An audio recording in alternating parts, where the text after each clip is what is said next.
All right, let's dive right into this explainer. We are unpacking a massive, escalating situation that is currently sweeping through the streets of Albania.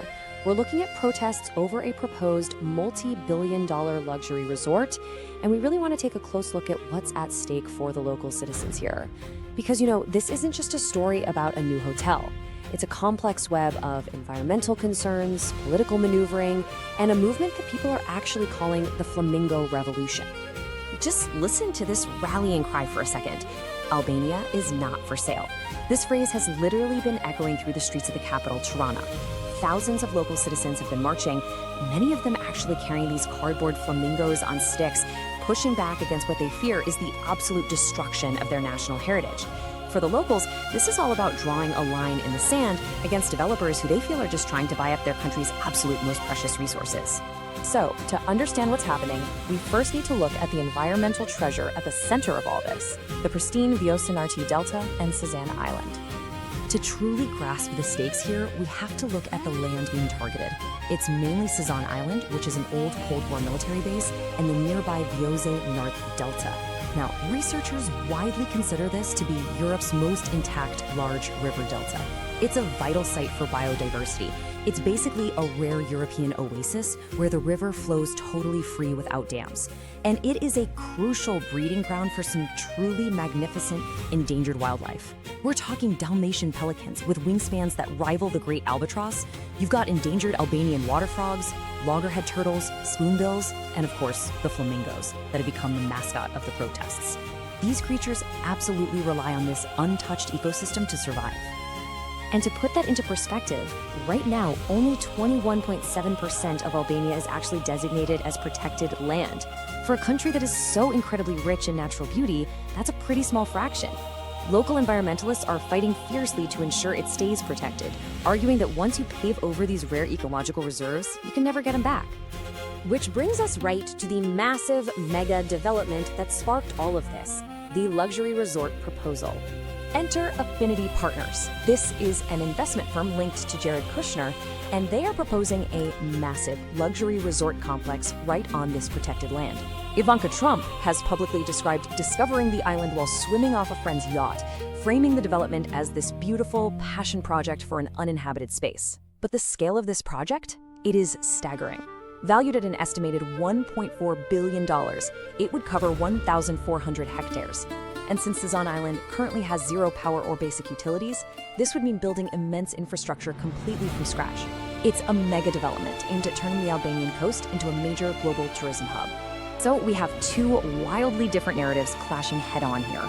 On one side, the developers are describing finding an empty island and envisioning a really responsible, eco-friendly project built with architectural restraint. But local activists, they see a completely different reality. They look at these plans and see up to 10,000 hotel rooms. They see 10 to 15 years of loud, destructive construction, which is effectively building an entirely new city.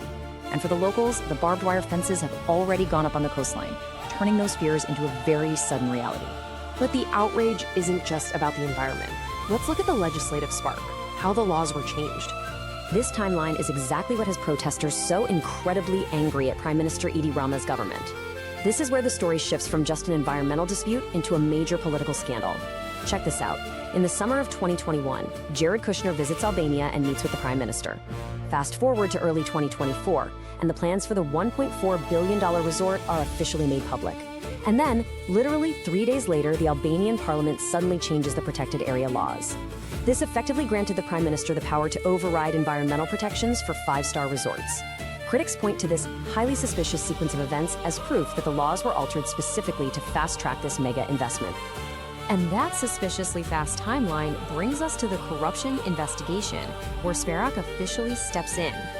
This sudden legislative maneuvering led to massive allegations of high-level corruption and a severe lack of transparency. People really felt their voices and their laws were just bypassed in the blink of an eye, and that prompted official legal action. This is where SPOC comes in. SPOC is Albania's Special Anti-Corruption Prosecution Office. They're an independent agency, and they have officially opened a probe into exactly how this land's protected status was altered so quickly.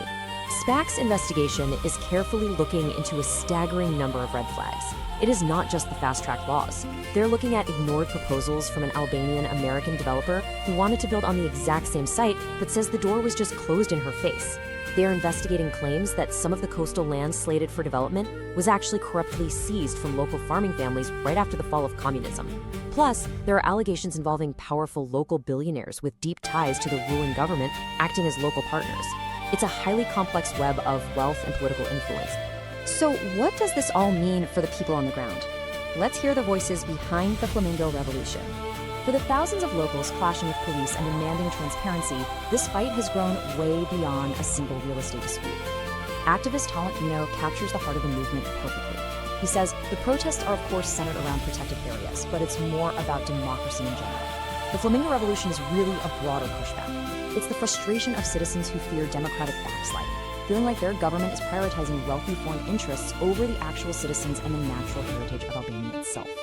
As this complex, incredibly high-stakes story continues to unfold, with the Prime Minister vowing the project will go on and protesters vowing they absolutely will not back down, it leaves us with a critical question. How do we balance foreign mega-investments with the preservation of a nation's natural and democratic integrity?